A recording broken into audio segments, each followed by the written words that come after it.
김종민 목사님 나오셔서 말씀 선포해 주시겠습니다. 이제 24년을 잘 우리가 마무리를 해야 되겠습니다. 하나님께서 내게 주신 것들을 잘 기억해 보면 또 새로운 한 해를 준비하게 될 것이고, 또 24년을 마무리하면서 우리 마지막 영적 싸움하기 원합니다. 우리 교회가 더욱더 언약으로 하나 되어지고 또 사명으로 하나 되어지고, 또 그러면서도 하나님께서 우리 교회에 주신 시간표를 따라서 세밀하게 인도받기 원합니다. 현장에서 승리하는 성도, 이렇게 제목을 주일날 말씀을 드렸는데, 그러려고 하면 우리가 조금 현장을 깊이 이해해 볼 필요가 있죠. 현장은 어떻습니까? 일단 우리가 기억해야 될 것은 하나님께서 보내시는 현장이라는 겁니다. 7 랩런트 보면 하나같이 그렇죠. 언약을 먼저 주시고 그 언약을 이루기 위해서 현장으로 보낸 걸 보게 되어집니다. 근데 이 현장, 하나님이 보내시는 현장인데, 영적인 눈으로 보니까 이 현장이 빈 곳이에요. 빈 곳이란 말은 뭔 말입니까? 한 번도 정확한 복음이 들어가지 않았단 말이죠. 생명의 복음이 선포돼야 되는데 한 번도 정확하게 전달되지 않았기 때문에 영적으로 비어있는 곳입니다. 제가 오늘 새벽에도 말씀드렸습니다마는 샌프란시스코가 사계절 날씨가 온화하다고 해요. 날씨가 좋다 보니까 많은 관광객들이 찾아오는 곳이고, 우리가 알기로는 금문교를 비롯해서 굉장히 관광이 좋은 도시로 알고 있는데, 그러한 샌프란시스코가 지금 잿빛 도시, 회색 도시로 바뀌어버렸다는 거예요. 왜냐 그러면 거기에는 동성애들의 천지입니다. 아예 한 지역은 거리 전체가 처음부터 끝까지 모든 동성애에 관계된 모든 상점들이 질비하게 서 있다고 합니다. 그런데다가 대로에서 딱 한 골목만 들어가면 골목 안에마다 마약 중독자들이 밤이고 낮이고 비틀거리면서 그렇게 비참한 도시가 되어버렸다고 그래요. 그래서 우리가 꿈꾸었던 그런 도시가 아니고, 사실은 샌프란시스코가 완전 회색 도시, 잿빛 도시가 되어버렸다, 이런 기사가 신문에 나왔다니까요. 왜 그러냐? 빈 곳이기 때문에. 이해되죠? 한 번도 복음이라고 하는 것은 우리가 잘 알고 있는 것처럼 빛입니다. 빛이 비춰지지 않으면 어떻게 됩니까? 오늘 제가 수협이 아까 와서 나무가 자꾸만 새까맣게 입이 이렇게 된다 그랬더니 우리 아이니가 답을 주더라고요. 우선 햇빛을 봐야 되는데 빛을 못 봐가지고. 맞잖아요. 물만 준다고 되는 게 아니잖아요. 영양분을 아무리 공급해도 이 나무가 빛을 봐야 되는데 이게 안에 있다 보니까 이 빛이 안 들어오니까 얼마나 힘들겠어요, 나무도 사실. 아니, 하물며 나무도 그래요. 빛이 비춰지지 않으면 말라 죽어가는 거예요, 정확히 말하면. 그렇죠? 그러면 우리 현장에 이 복음의 빛이 비춰지지 않는 빈 곳은 어떻게 했습니까? 상상을 초월한 거죠. 아니, 샌프란시스코 같은 그러한, 우리 옛날로 말하면 황금 어장과 같은 그러한 도시가 복음이 안 들어가니까 숨겨진 사각지대가 되었다가 나중에는 어떻게 됩니까? 완전 중독자들고 그게 동성애도 천지가 되어버리는 재앙지대가 되어버린 거예요. 이 복음 아닌 사람들 눈으로 보면 이해가 안 되겠죠. 왜 이러한 좋은 도시가 이렇게 됐을까 말이에요. 비어 있어서 그래요. 왜 비어 있습니까? 복음의 빛이 한 번도 비치지 않았기 때문에 전도자들의 발걸음이 닿지 않는 모든 것은 영적으로 비어 있는 곳입니다. 영적으로 정확히 말하면 죽어 있는 그러한 지역입니다. 우리 현장은 그렇지 않을까요? 어떻게 생각합니까? 우리가 살고 있는 현장, 우리 지역 현장은 과연 어떨까요? 똑같지 않을까요? 정말로 복음 가진 우리가 일어나서 빛을 비춰주지 않으면 영적으로 똑같지 않겠습니까? 저주당할 수밖에 없는 거죠. 그래서 성도는 현장에서 빛을 발해야 되고 현장에서 승리의 깃발을 꽂아야 될 줄로 믿습니다. 우리 현장도 마찬가지입니다. 똑같습니다. 지금 비어있기 때문에 사단이 완전히 그냥 공격이 아니에요. 집중 공격하고 있습니다. 우리 자녀들 때문이라도 우리가 신앙생활 제대로 해야 됩니다.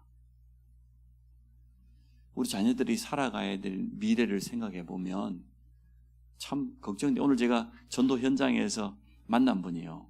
이분은 안성 출신이고 또 빈손으로 해외 가가지고 생활 오랫동안 하고 오고 그런 분이거든요. 제가 이제 전도하려고 하는 분인데 딸만 둘이 있어요.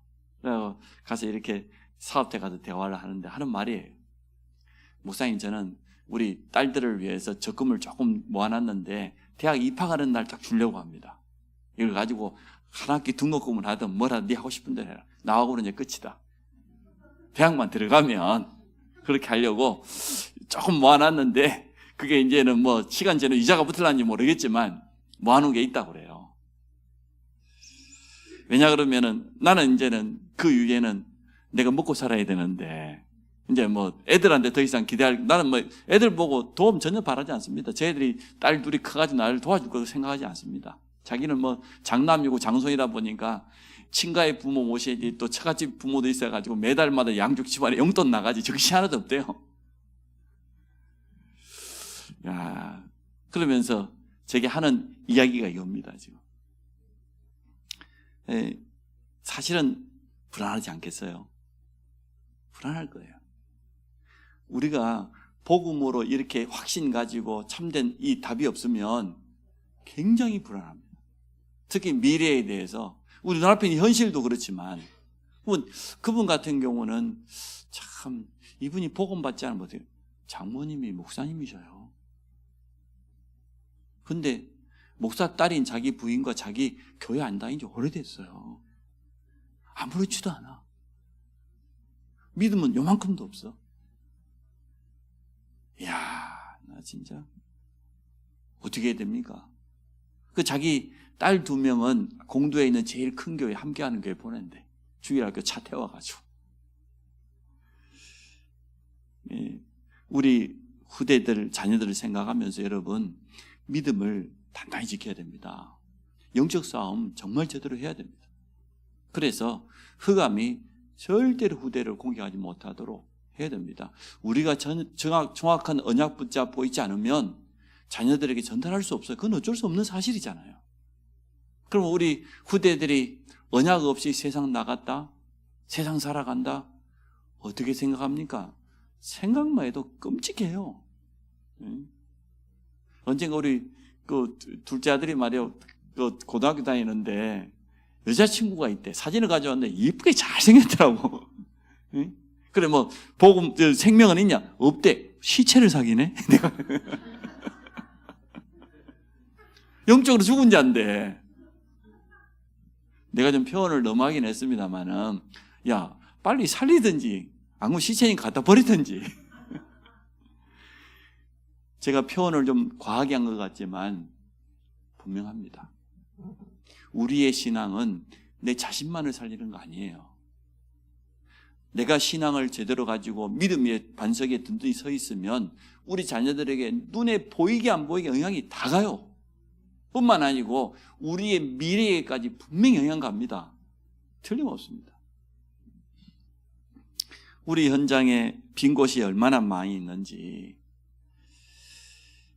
근데 분명한 것은 하나님께서 보내신 현장이란 말이에요. 우리를 부족한데도 이 말이 됩니까? 우리에게 선교지라고 했고 우리를 현장 선교사라고 했어요. 예수 그리스도가 주인되지 않으면 빈집이에요. 빈 마음이에요. 더 정확히 설명해 보면 완전 세상 임금, 요한복음 16장 11절에 있죠. 임금이 완전 왕노릇하고 있어요. 그리스도가 주인되어 있지 않으면. 오늘 이 마태복음 12장 43절 45절 말씀을 봤습니다마는 비어 있다 그랬잖아요. 그리스도가 정말로 주인되어 있지 않으면, 우리 영혼 가운데 자정하고 있지 않으면 세상 임금 사단이요 왕노릇하는 거예요. 철저하게 이용당할 수밖에 없습니다.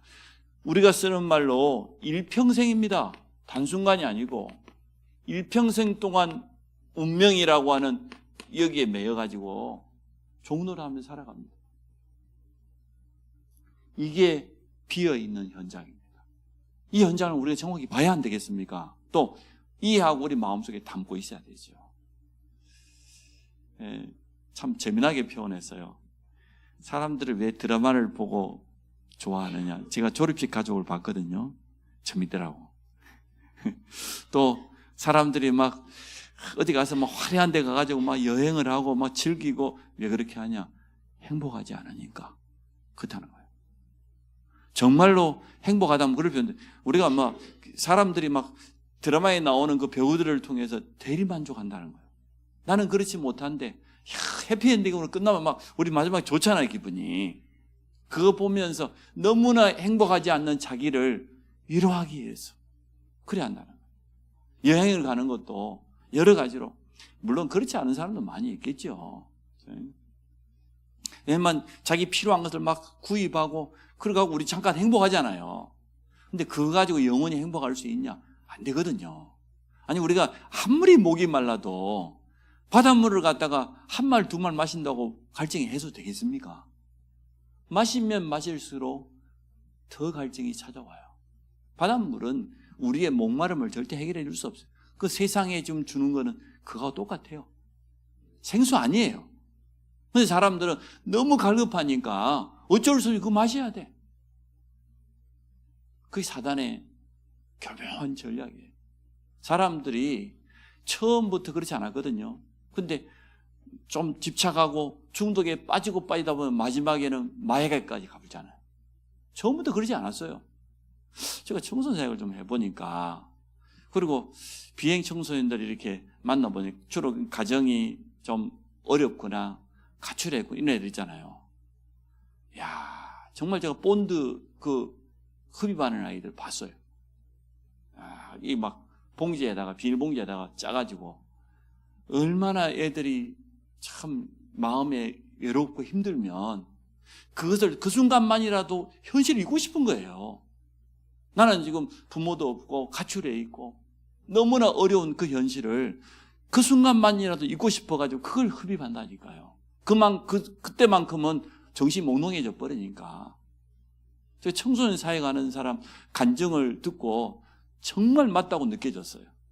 소년원에 가가지고 매주마다 복음을 전하는데 그 중에 청소년 한 명이 목사님이 꼭 상담하고 싶어요. 개인적으로.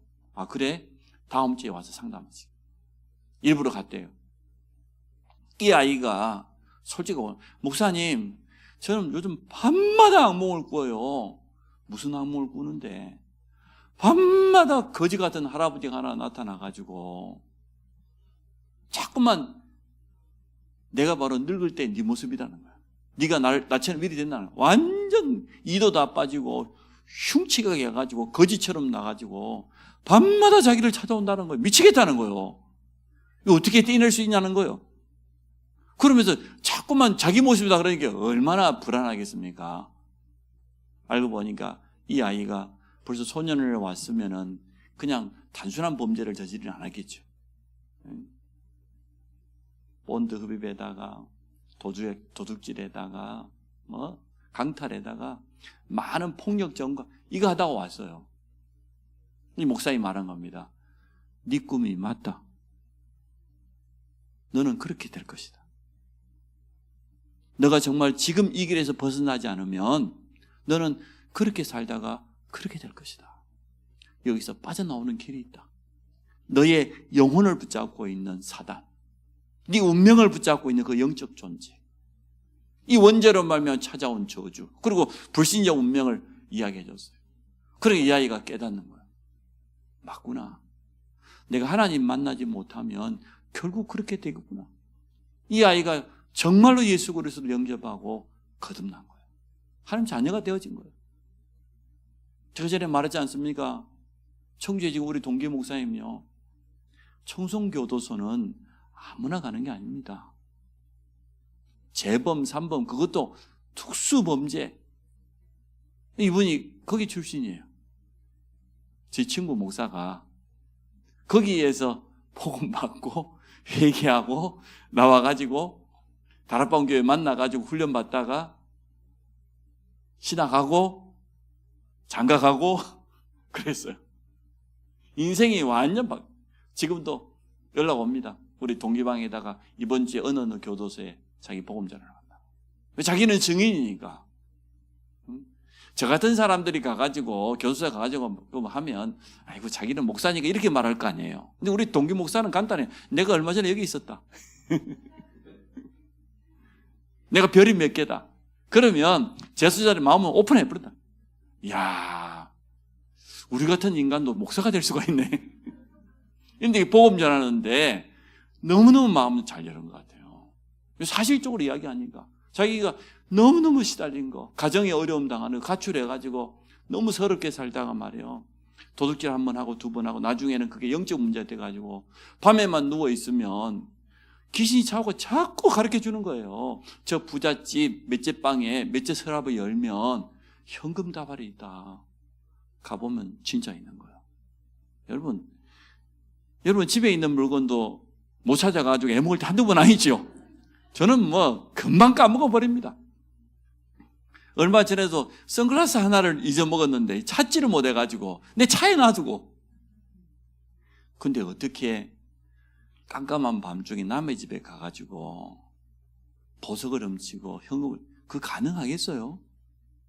절대 영적으로 잡히지 않으면 가능하지. 근데 다 가르쳐 준다는 거예요. 이게 자꾸 이거 2범 3범 자꾸 하다 보면 교도소에 가서 배운 것도 있지만 영적으로 벌써 와가지고 귀에다 속삭여 준다는 거예요. 이래가지고 너 돈 하나도 없지? 너 이 다 상해가지고 치과 안 가면 지금 뭐 큰일 날 건데, 야, 치과 치료비를 내가 벌어야 되겠다. 밤에 담을 넣어야 돼. 가르쳐 준대요, 오면. 이런 식으로 해가지고 자기가 하다 보니까. 참, 이런 것을 이해하겠습니까? 빈집, 빈 마음. 사단이 완전 왕노릇하고 있는 곳. 그리스도가 없는 그 영적 상태. 완전 이용당하는 거예요. 복음의 빛이 비치지 않는 거기에 임하는 저주 재앙. 이게 현장이에요. 이러한 현장에 오늘 본문과 같이 종교인의 모습입니다.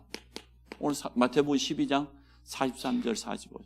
종교인들이 가가지고 답을 줄 수 있겠습니까?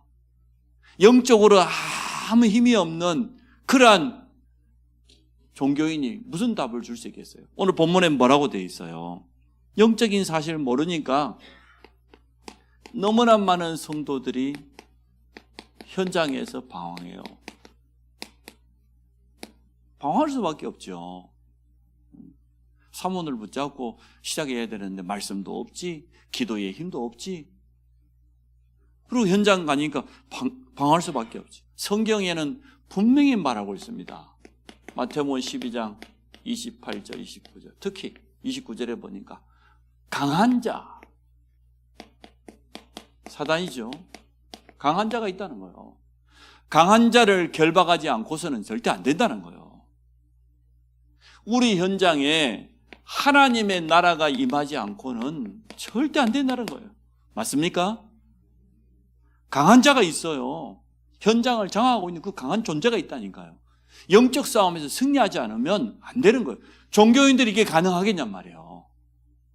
복음도 희미한데 영적 사실을 전혀 모르고 있는데 영적 싸움 할 수 있는 자체가 안 되는 거예요.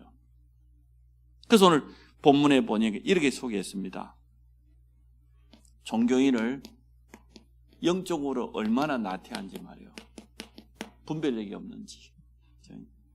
더러운 귀신이 사람에게서 나갔을 때에 물 없는 곳을 다니며 시기를 구하되. 자, 종교 생활을 시작했습니다. 물 없는 곳이 뭘 의미합니까? 이스라엘은 물이 얼마나 소중한지 몰라요. 우물이 얼마나 소중한지 몰라요. 그게 가장 큰 재산이에요. 사람이든 동물이든 물이 없으면 생명을 유지할 수 없잖아요. 생명을 유지할 수 있는 가장 기본이 물 아닙니까? 창세기 26장 18절에 보면 16절부터 계속 읽어보면 블레셋 사람들이 아브라함이 팠던 우물을 다 메꿔버렸다고 했어요. 그런데 18절에 보니까 이삭이 자기 아버지 아브라함이 팠던 그 우물을, 메웠던 우물을 다시 팠다고 그랬어요. 19절에는 뭘 얻었다 그랬어요? 셈의 근원. 이건 보통 말이 아니에요. 물 없는 곳은 한 번도 빠짐없이 분쟁이 끊임없습니다. 다툼이 끊임없습니다. 물 없는 곳. 물 없는 곳을 다른 의미로 표현해 보면 하나님의 은혜가 끊어진 곳, 하나님의 은혜가 없는 곳. 이게 영적인 의미잖아요. 그런 의미거든요. 성도가 하나님의 은혜 입지 못하면 분쟁이 끊어지지 않는 물 없는 거하고 똑같아요. 가장 소중한 생명의 기본 수단이 물이 없으니까 말이에요. 얼마나 고통스럽겠어요. 이게 영적인 의미예요. 많은 신학자들이 그렇게 표현했어요. 물 없는 곳이 뭐냐? 이스라엘은 물이 너무 소중한데 물 없는 거기마다 작은 물을 가지고 끊임없이 분쟁하고 싸우고 하나님의 은혜를 놓쳐버리면 성도들은 그럴 수밖에 없다. 여러분 은혜 가운데 있기 바랍니다. 하나님의 말씀으로 은혜로 무장하셔야 돼요. 그러니까 시기를 구한대. 시기를. 참된 안식이 있겠습니까? 물 없는 곳이 없어요. 두루 다니면서 여기저기 보니까 돌아와 보니까 44절에 내 집으로 돌아가리라 하고 와보니 그 집이 비고 청소되고 수리. 그런데 아직 빈집이라, 빈 곳이라. 복음이 그리스도가 주인되지 않은 빈집이라, 빈 마음이요. 사단이 왕노릇하는데 어떻게 합니까? 45절에 보니 자기보다 더 악한 7 귀신을 데리고.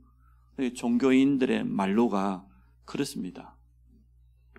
종교인은 시간이 지나가면 지나갈수록 더 고통받습니다. 종교를 후대들에게 전달해버리면 완전 저주받아요. 저는 많이 봤다니까요. 목회자 자녀가 타락해가지고 완전 무너진 거 봤고요.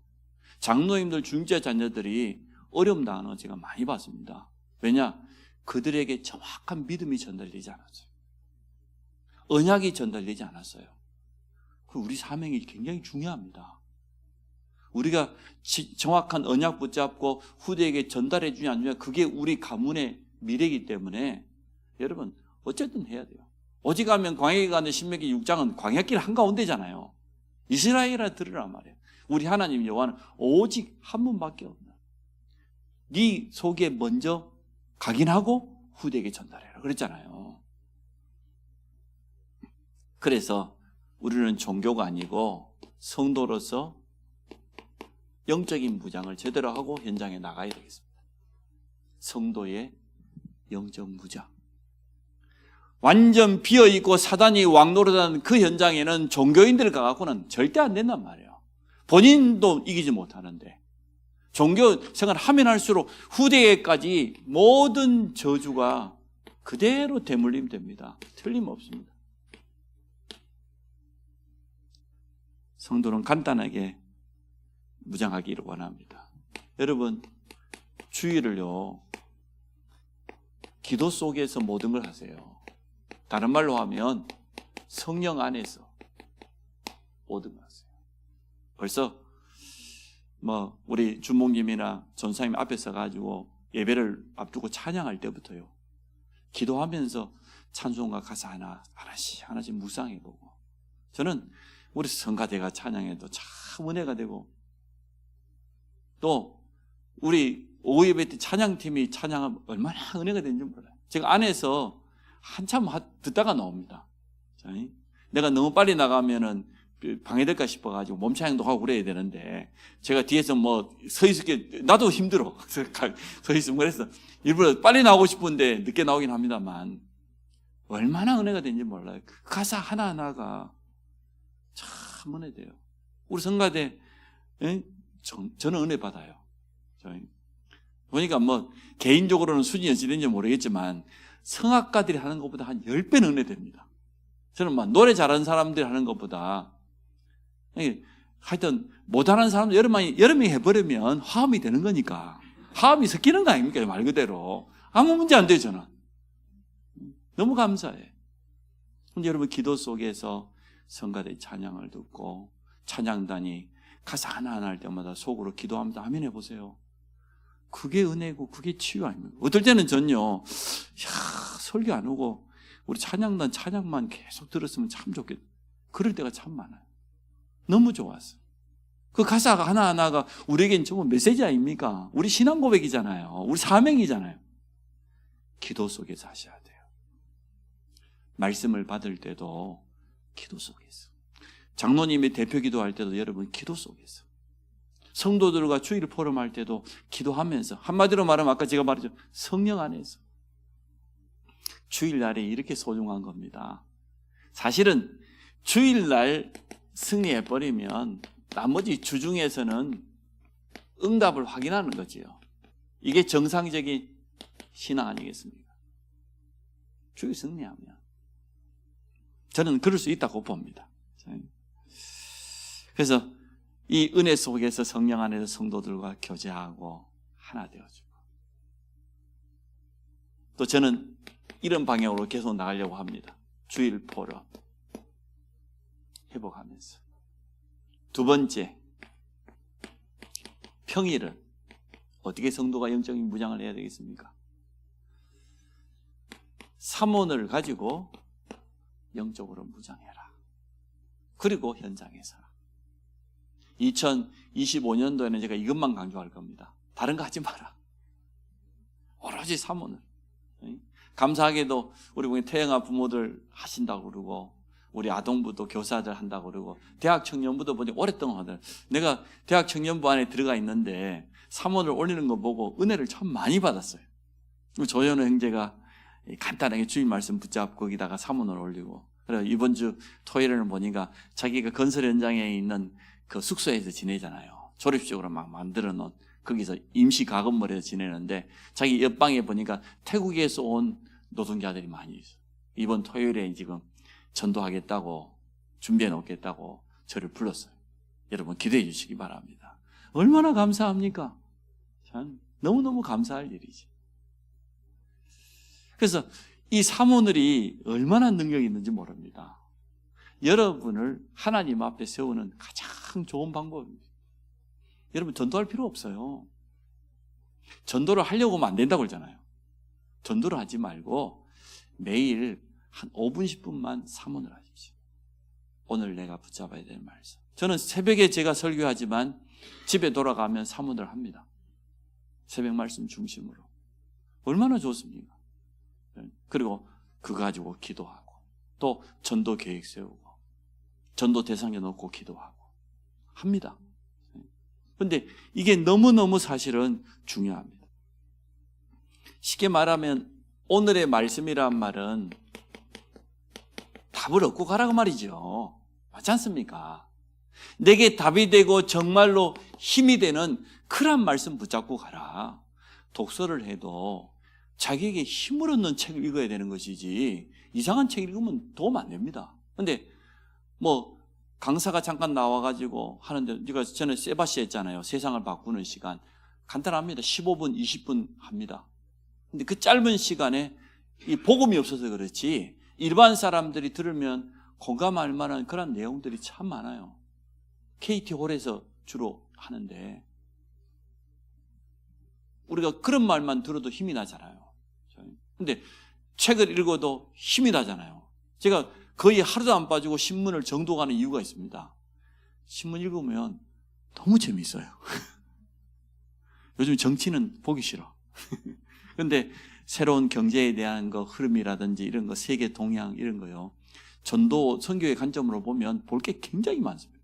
도움 굉장히 많이 돼요. 그리고 사설은 제가 다 읽지 않아도 타이틀은 늘 봅니다. 중요한 거는 다 읽어보고.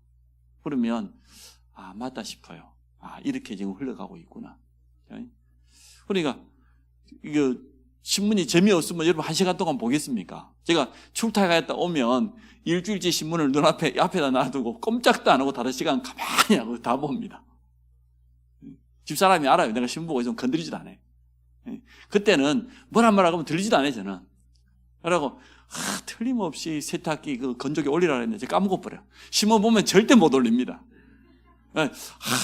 그렇지, 내가 건조기, 세탁기 30분 있으면 다 되니까 꼭 해야지. 그래 놓고 한두 번 신문 한 2부 보고 있으면 2시간 가봐요.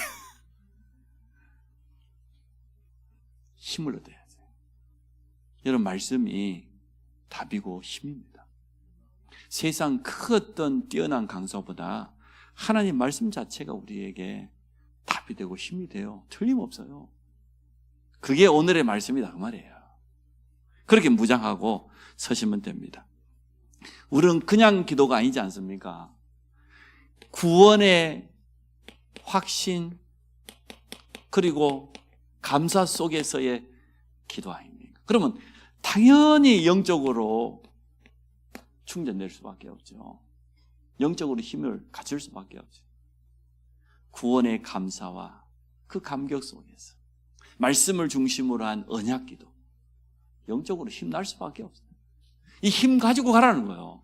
안 그러면 이런 현장에 우리가 이길 수 있겠습니까? 영적으로 세상 임금 사단이 왕노릇하고 있는데, 날마다 여러분 기도로 힘을 얻으시고 또 그 힘 가지고 현장에 서시기 바랍니다. 그러면 오늘의 전도라기보다 오늘의 현장이지요. 나의 현장, 오늘의 만남, 이거 가지고 기도하면 되는 거 아니겠습니까? 그래서 말씀을 정리해 봅니다. 현장은 생명의 빛이 비춰지지 않으면 비어 있습니다. 결국은 사각지대, 재앙지대 됩니다. 종교인들, 오늘 마태복음 12장에 있는 이런 종교가 안 돼요. 절대로 안 돼요. 그러나 우리가 조금만 무장하면 돼요. 주일은 성령 안에서 기도 속에서, 그리고 평일은 사모를 가지고, 그리고 우리의 분명한 방향은 있습니다. 세 가지들, 전도도, 생업도, 여기에다가 렘넌트도, 학업도, 세 가지들. 결국은 이 세 가지들이 237과 5천으로 연결될 것이기 때문에 이렇게 하면서 여러분 영적인 무장을 갖추어서 현장에 서기를 주의 이름으로 축원합니다. 하나님, 우리를 종교인이 아닌 복음 가진 전도자로 불러주신 것 감사합니다. 예수 그리스도로 말미암아 승리하신 이 비밀로 날마다 영적으로 무장하게 하여서 우리 성도들이 가는 곳마다 하나님의 나라가 이루어지는 참된 축복을 체험케 하여 주옵소서. 예수 그리스도 이름으로 기도합니다. 아멘.